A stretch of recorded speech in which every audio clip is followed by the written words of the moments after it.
Hoje, dia 26 de janeiro de 2017, iremos continuar a série de estudos bíblicos, Mateus capítulo número 12, tendo como referência bibliográfica o comentário de Bacon e o comentário de Norman Champlin. Primeiramente, irei ler o texto bíblico.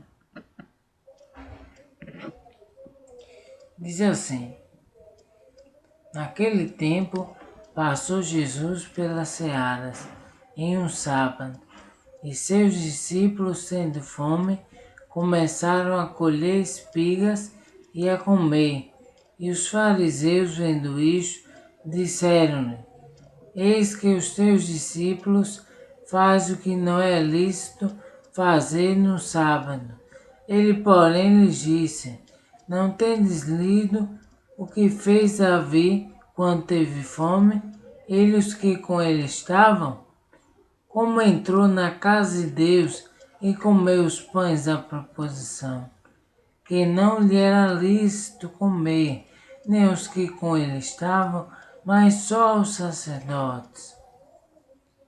Ou não tendes lido na lei que ao sábado os sacerdotes no templo violam o sábado e ficam sem culpa? Pois eu vos digo que está aqui quem é maior do que o templo.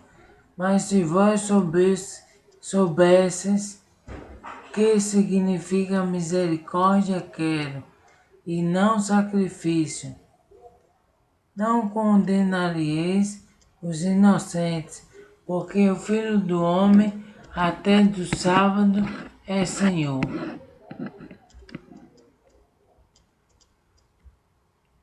E partindo dali chegou à sinagoga deles, e estava ali um homem que tinha uma das mãos mirrada, e eles para o acusarem, o interrogaram dizendo: É lícito curar no sábado? E ele lhes disse: Qual dentre vós será o homem que, tendo uma ovelha, se no sábado ela cair num buraco ou numa cova, não lançará a mão dela e a levantará? Pois quanto vale um homem do que uma ovelha? É por consequência lícito fazer bem nos sábados? Então disse aquele homem: Estende a tua mão. E ele a estendeu, e ficou sã como a outra. E os fariseus, tendo saído, formaram conselho contra ele para o matarem. Jesus, sabendo isso, retirou-se dali, e acompanharam-no grandes multidões, e ele curou a todos, e recomendando-lhes rigorosamente que o não descobrisse, para que se cumprisse o que fora dito pelo profeta Isaías, que diz: Eis aqui o meu servo, o meu amado, em quem a minha alma se compraz. Porei sobre ele o meu espírito, e anunciará aos gentios o juízo. Não condenará, nem clamará, nem alguém ouvirá pelas ruas a sua voz. Não esmagará a cana quebrada, nem apagará o morrão que fumega, até que faça triunfar o juízo. E no seu nome os gentios esperarão. Trouxeram-lhe então um endemoniado cego e mudo, de tal modo o curou, que o cego e mudo falava e via. E toda a multidão se admirava e dizia: Não é este o filho de Davi? Mas os fariseus, ouvindo isto, diziam: Esse não expulsa os demônios, senão por Beelzebul, príncipe dos demônios. Jesus, porém, conhecendo os seus pensamentos, disse-lhes: Todo reino dividido contra si mesmo é devastado, e toda cidade ou casa dividida contra si mesma não subsistirá. Se Satanás expulsa Satanás, está dividido contra si. Está dividido contra si mesmo. Como subsistirá, pois, o seu reino? E se eu expulso os demônios por Beelzebul, por quem os expulsam? Então vossos filhos. Portanto, eles mesmos serão os vossos juízes. Mas se eu expulso os demônios pelo Espírito de Deus, logo é chegado a vós o reino de Deus. Ou como pode alguém entrar na casa do homem valente e furtar os seus bens, se primeiro não maniatar o valente, saqueando então a sua casa? Quem não é comigo é contra mim. Quem comigo não ajunta, espalha. Portanto, eu vos digo: todo pecado e blasfêmia se perdoará aos homens, mas a blasfêmia contra o Espírito Santo não será perdoada aos homens. E se qualquer disser alguma palavra contra o Filho do Homem, ser-lhe-á perdoado. Mas se alguém falar contra o Espírito Santo, não lhe será perdoado, nem neste século, nem no futuro. Ou fazei a árvore boa e o seu fruto bom, ou trazei a árvore má e o seu fruto má, porque pelo fruto se conhece a árvore. Raça de víboras, como podeis vós dizer boas coisas sendo maus? Pois o que há em abundância no coração, disso fala a boca.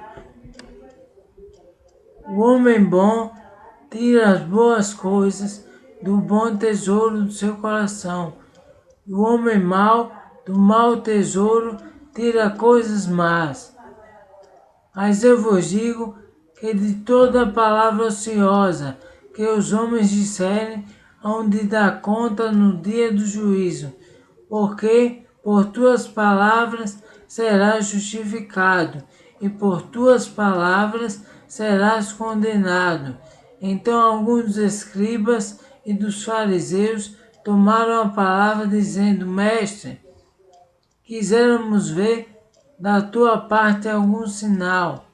Mas ele lhes respondeu e disse: uma geração má e adúltera pede um sinal, porém se lhe dará outro sinal, senão o sinal do profeta Jonas. Pois como Jonas esteve 3 dias e 3 noites no ventre da baleia, assim estará o Filho do Homem 3 dias e 3 noites no seio da terra. Os ninivitas ressurgirão no juízo com esta geração e a condenarão, porque se arrependeram com a pregação de Jonas. E eis que está aqui quem é maior do que Jonas. A rainha do sul se levantará no dia do juízo com esta geração e a condenarão, porque veio dos confins da terra para ouvir a sabedoria de Salomão. Eis que está aqui quem é maior do que Salomão. E quando o espírito mundo tem saído do homem, anda por lugares áridos, buscando repouso e não o encontra. Então diz: voltarei para minha casa de onde saí. E voltando acha desocupada, varrida e adornada. Então vai e leva consigo outros 7 espíritos piores do que ele. E entrando habitam ali, e são os últimos atos desse homem piores do que os primeiros. Assim acontecerá também a esta geração má. E falando ainda a multidão, eis que estavam fora sua mãe e seus irmãos, pretendendo falar-lhes.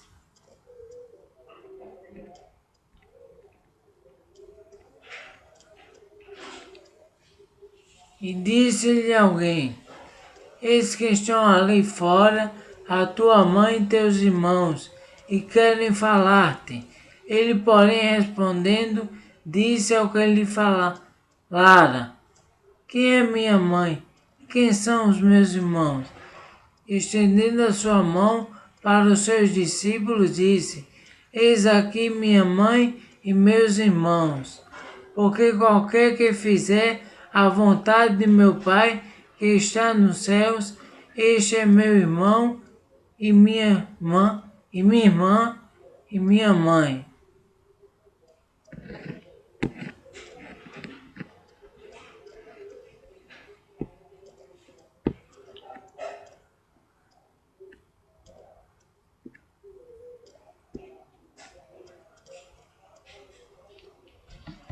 Impressionante que os discípulos, depois de uma viagem, foram colher espigas para se alimentarem.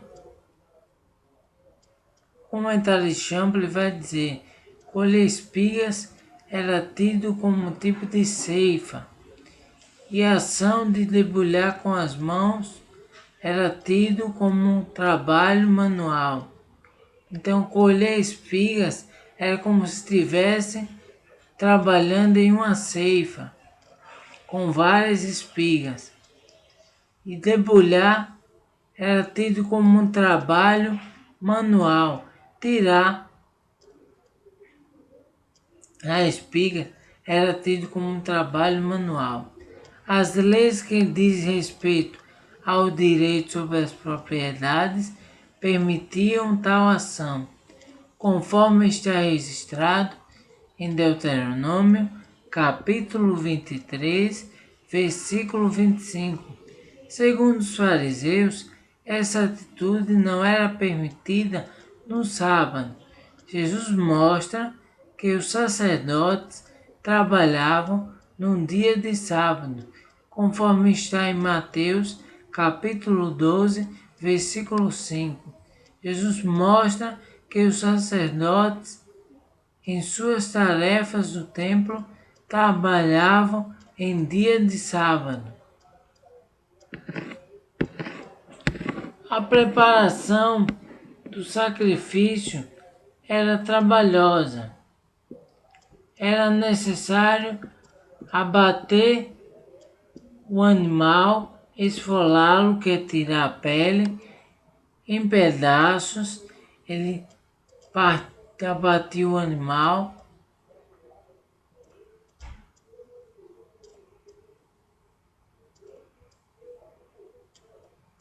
e esfolava em pedaços, além de outros serviços relativos ao expediente do templo. A Bíblia mostra que a coisa mais importante de que observar um dia. Ajudar alguém era um ato que Deus requeria a todo momento, que o povo amasse o próximo como a si mesmo, fazendo ações agradáveis ao Senhor.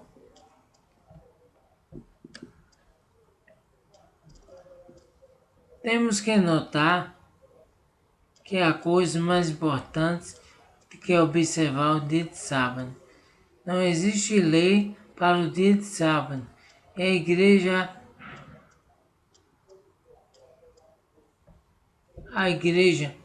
Algumas igrejas trocam o dia de sábado pelo domingo, como sendo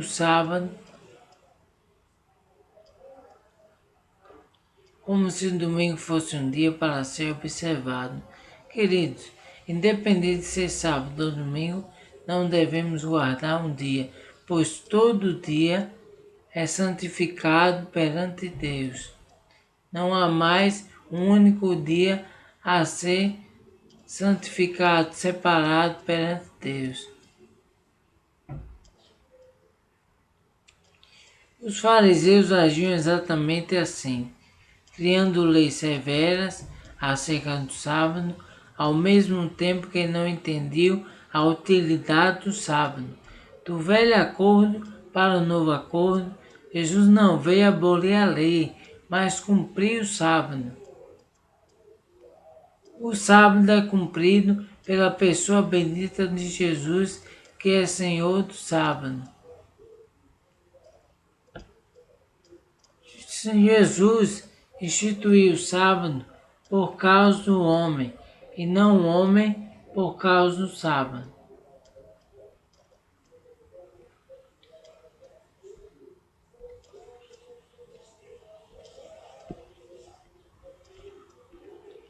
Atualmente, nosso sabá, ou sábado, nosso descanso está no Senhor, conforme está em Mateus, capítulo 28, versículo 11. Jesus não mostra o descanso em um dia da semana, mas mostra que o descanso está em Deus.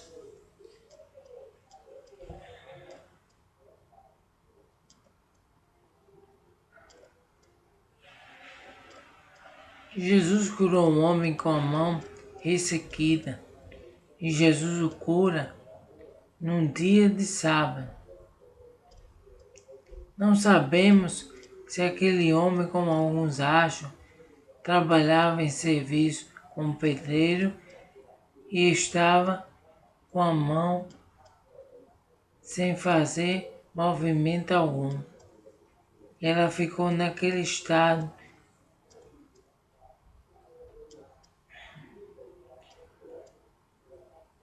Ou se era um defeito de nascimento. A Bíblia não informa, são apenas superstições.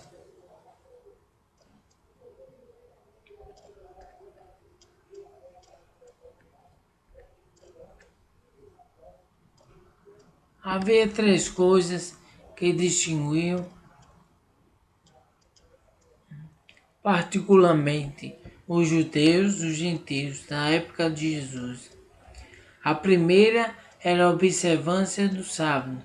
Os fariseus eram especialmente rígidos a esse respeito. O Talmud, que é o grande depositário do judaísmo farisaico, tem 24 capítulos sobre o assunto. A segunda característica que distinguia a vida dos judeus era a circuncisão, e a terceira era a proibição de comer carne impura.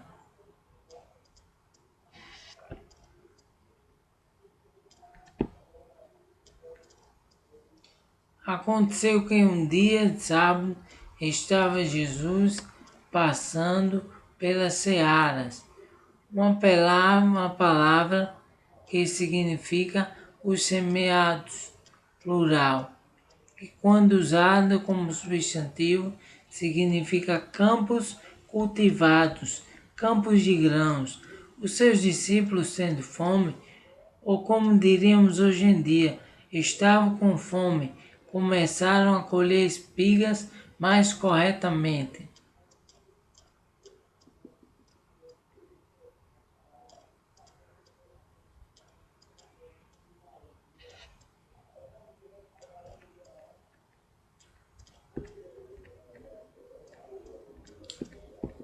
A Bíblia mostra que os fariseus seguiam a Jesus, mas eles não seguiam a Jesus para o ajudar.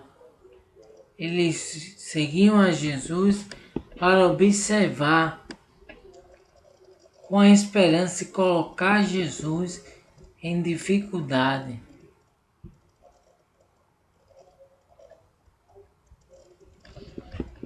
E eles só acharam oportunidade quando os apóstolos estavam colhendo espigas. Eles disseram que estavam colhendo em um dia de sábado. E eles foram até Jesus, mostrando que os seus discípulos faziam o que não era lícito. A gente pode ver que o quarto mandamento proibia fazer alguma obra no dia de sábado. Está em Êxodo, capítulo 20, versículo 10. Mas a pergunta é, o que caracteriza uma obra? Os rabinos falam disso com cuidado meticuloso, em centenas de regulamentos detalhados. nós nos lembramos do menino, cuja mãe o havia mandado a casa com ordens estritas de fazer silêncio e não pedir nada. Portanto, o menino tinha uma pergunta. Ele perguntou: posso pensar?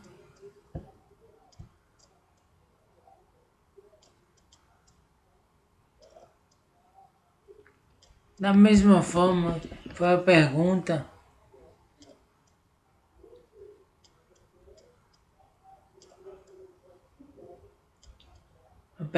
feita aos judeus. Posso imaginar, posso respirar, porque os judeus não davam nem tempo de ninguém respirar. Queria somente colocar as exigências da lei, mas não observavam o que a lei pedia.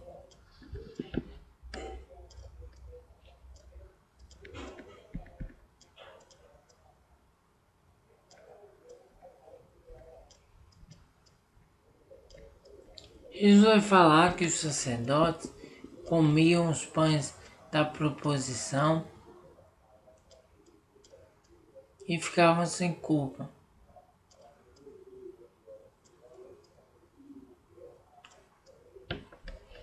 Aí tudo bem, o sacerdote podia comer, mas ele disse também que Davi vai com alguns homens e come. Não podia comer. Isso era uma obra que somente o sacerdote tinha permissão de comer. Em outras palavras, a necessidade humana é uma lei mais importante do que as leis e regras religiosas. Ou colocando de maneira mais exata, o amor é a lei mais importante do universo e anula todas as leis. E o amor exige que a necessidade humana seja satisfeita, mesmo que alguns aspectos legais tiverem que ser extraídos de lado durante o processo.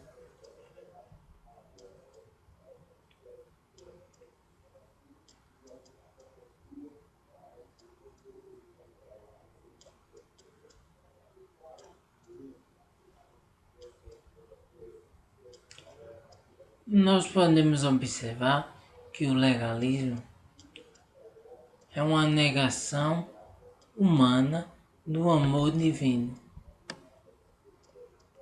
O amor divino veio trazer a graça através de Cristo abundante, não veio trazer uma lei rígida que condenava toda a humanidade. A Bíblia diz lá no livro de Romanos que todos pecaram e destituídos estavam da glória de Deus. Então Jesus veio morrer por todos que haviam pecado, que estavam sem esperança alguma.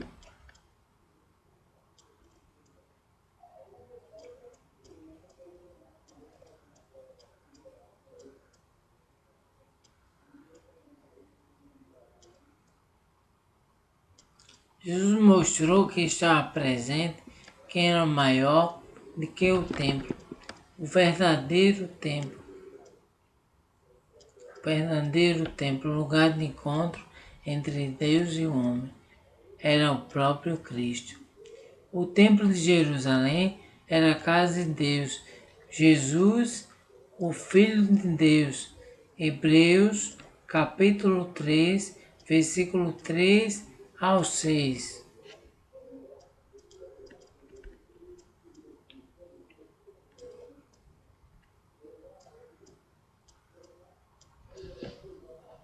Jesus citou Oséias, capítulo 6, versículo 6. Misericórdia quero e não sacrifício.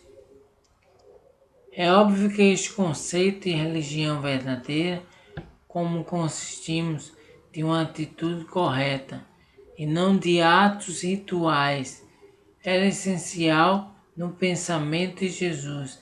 Se no cristianismo alguém colocar o seu principal enfoque na liturgia de como é elaborado o culto, em lugar da vida, está retrocedendo do novo ao antigo.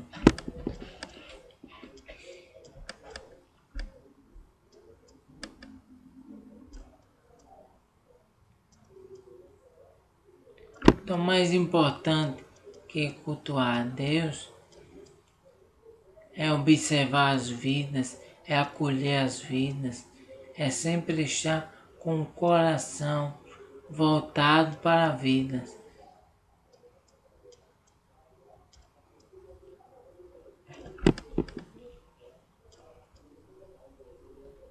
Se vós, os fariseus, soubesse o significado de misericórdia, quero e não sacrifício. E a Constituição em grego deixa claro que não sabiam, não teriam condenado os inocentes.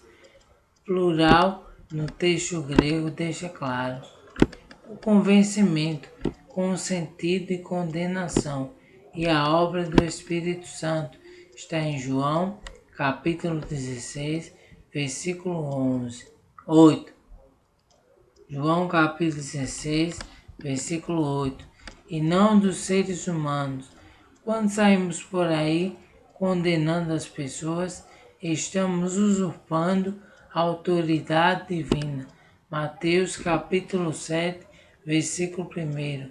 O ponto decisivo é que o Filho do Homem Messias até do sábado é Senhor. Quem é Senhor do sábado, ele manda. Quem é Senhor do sábado pode modificar quando quiser e como quiser. Mas Jesus não quis modificar, apenas Jesus cumpriu o sábado na cruz.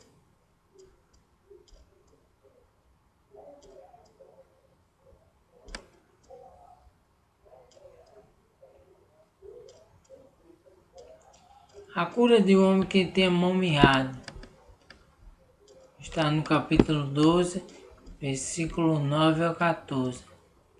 Este milagre podemos conferir também Malaquias capítulo 3, versículo 1 ao 6, Lucas capítulo 6, versículo 6 a 11. Representa outro item no conflito entre Jesus e os fariseus quanto ao assunto a observância do sábado.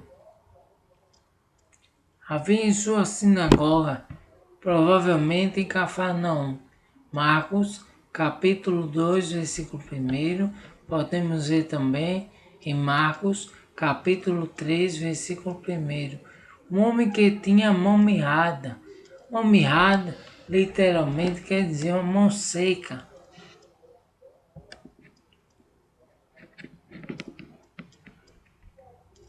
Os fariseus perguntaram a Jesus: é lícito curar nos sábados?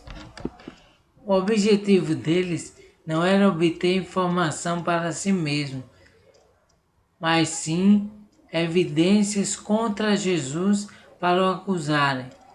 À primeira vista, parece haver um conflito entre o texto em Marcos, capítulo 6, versículo 4, e Lucas, capítulo 6, versículo 9. Mateus diz que os fariseus fizeram essa pergunta a Jesus. Tanto em Marcos quanto em Lucas, Jesus é quem faz essa pergunta aos fariseus. Mas a pergunta do mestre pode muito logicamente ter sido feita em forma retórica. Na presença do homem aleijado, os fariseus perguntaram a Jesus: é lícito curar nos sábados? Em resposta, Jesus respondeu: é lícito no sábado fazer bem ou mal? Jesus fala ainda mais: salvar a vida ou a matar? Marcos diz imediatamente: eles calaram-se. Ao responder à pergunta dos fariseus com outra pergunta, Jesus os coloca no seu devido lugar e assim silencia os seus adversários.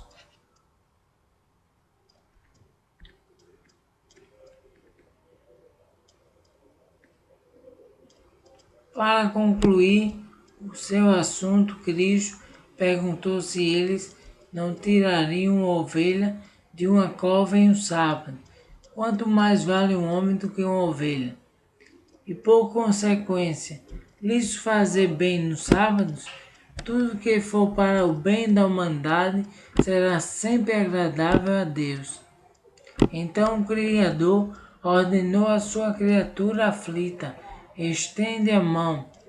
Mire sua pena, que somente a mão era mirrada e não o braço, e que o objetivo de estender a mão tinha a finalidade de que todos pudessem ver a cura. Mas estender a mão não implica e envolve o movimento do braço.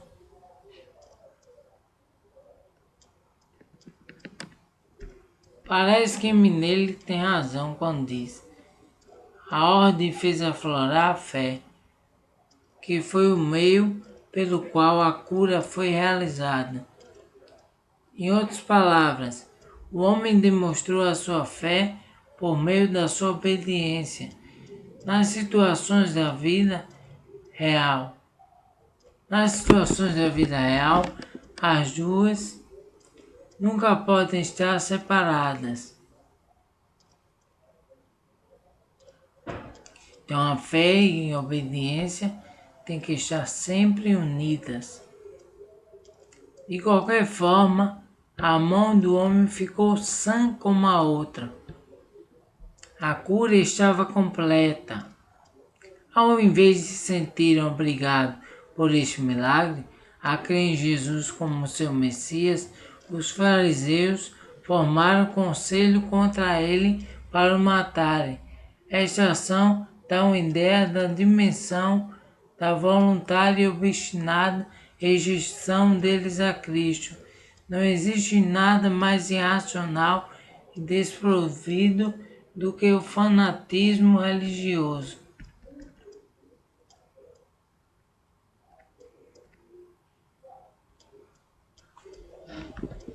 E nós vemos, queridos, em contraste com os líderes religiosos que procuravam defeitos e só faziam críticas, estavam as multidões que queriam o entusiasmo encorajador.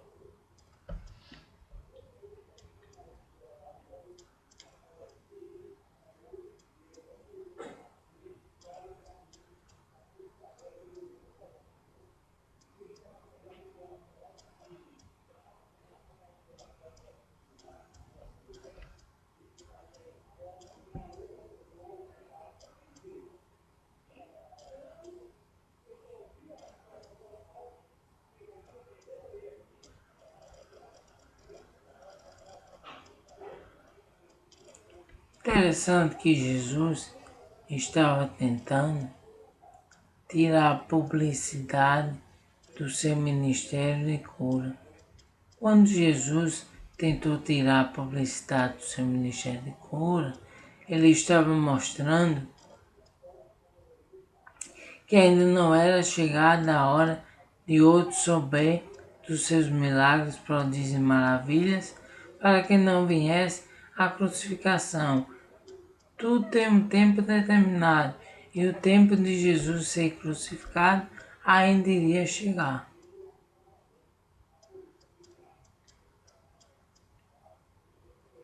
Desta vez a citação um pouco longa, podemos ver, queridos, é em Isaías capítulo 42, versículo 1 ao 4. Ela não foi tomada da Septuaginta, mas é de alguma forma uma tradução livre do hebraico. Esta característica já foi anteriormente observada no texto de Mateus. A respeito disso, Carr comenta aqui: a advertência entre os pontos da Septuaginta aponta para uma versão independente e a divergência entre o vocabulário de Mateus aponta para algum tradutor e não próprio evangelista.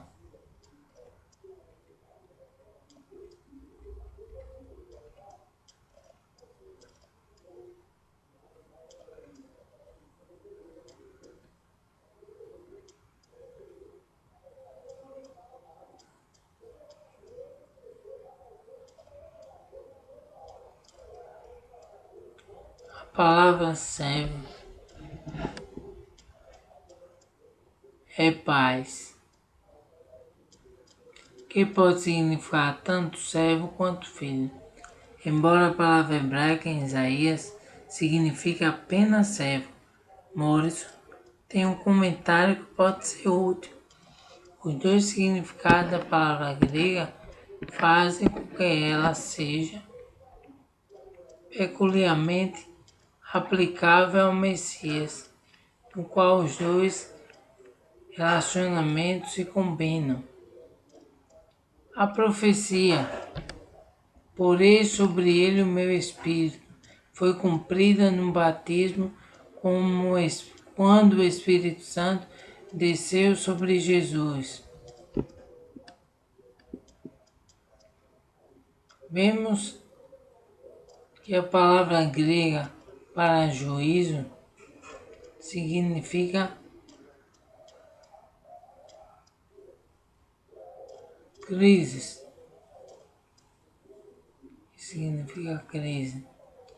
Mas aqui ela traz consigo a rara conotação de justiça. A palavra crise aqui traz a conotação de justiça.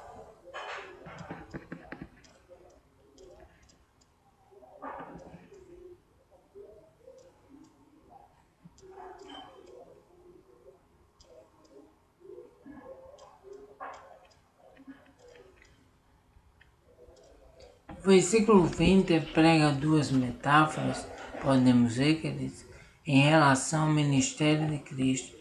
A primeira é a da cana quebrada, a segunda é o do morrão que fumega. A última indica um pavio que ainda tremula, mas já quase apagado pela falta de óleo. Morrison dá um significado claro e simples para esta interessante passagem. A cana quebrada e o pavio quase apagado pode se referir às vidas que Jesus restaura e às chamas da fé que ele faz reviver.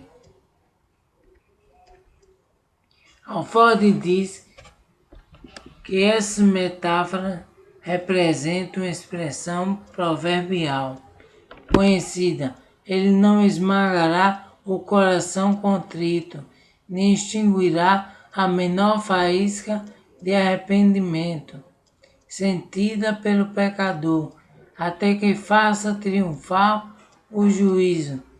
Significa até que ele faça sua justiça triunfar, até que ele aleve a vitória, para os versículos de número 18 ao 21. Charles Simeon sugere o tópico: a compaixão de Cristo em relação aos fracos. A sua missão é expressa no capítulo 18, versículo 12. A sua maneira de cumpri-la está indicada nos versículos 19 ao 20.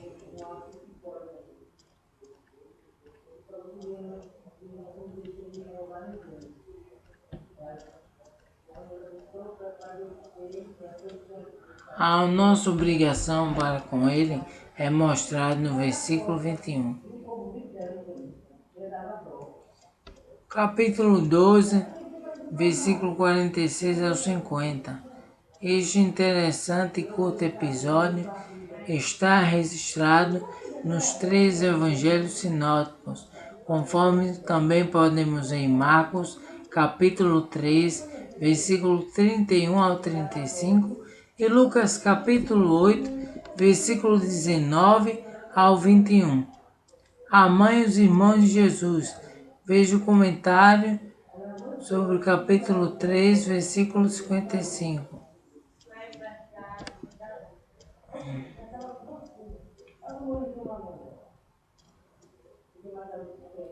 Jesus diz que a sua mãe e os seus irmãos é todo aquele que faz a vontade daquele que ele enviou. Não é que Jesus não amasse a sua família, é que Jesus queria mostrar que primeiro era o reino dos céus. Primeiro ele tinha que se deter à obra do Pai para depois pensar nas outras coisas.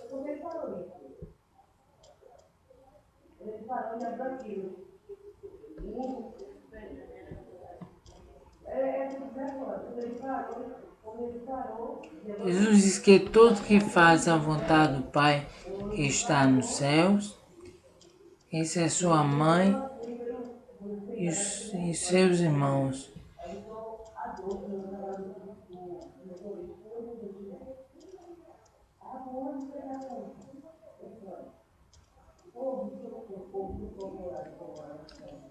Se nós obedecemos a Cristo em obediência, nos achegaremos a Ele. Mas se tivermos uma vida obstinada, uma vida distante da vontade de Deus, expulsará a presença de Cristo em nós.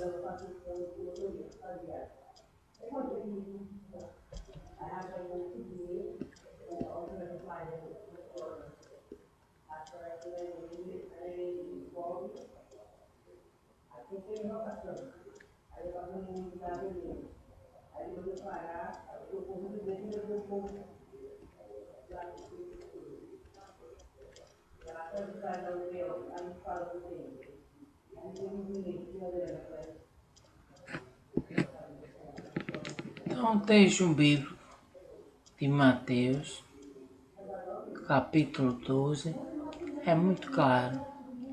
Que vocês possam continuar estudando as Escrituras, porque dela é o reino dos céus.